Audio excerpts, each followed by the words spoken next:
हेर्न सक्छौँ टमाटम चाहिँ आजबाट चाहिँ हाम्रो आलु खन्न सुरु गरेको छ। आलु पनि यसपालि राम्रो फलेको छ र आलु पनि बढेको छ। आलु चाहिँ एकदम सफा मिठो टेस्टी हुने गर्दछ। हामी हेर्न सक्छौँ आलु मात्र नै कति अर्केको छैन।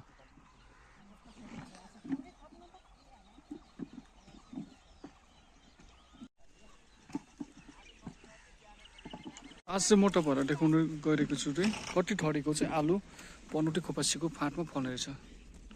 यो सेतो आलु हामी हेर्न सक्छौँ पुरै सेतो छ। यो गोला आलु, यो प्याजी आलु एकदम मिठो हुन्छ यो आलु।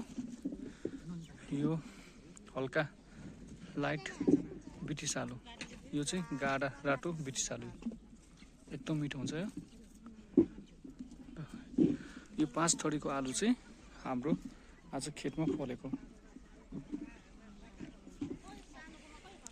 ल हाम्रो पनौटे राम्रो पनौटे हामी सबै मिलेर पनौटे सुन्दर बनाऊ।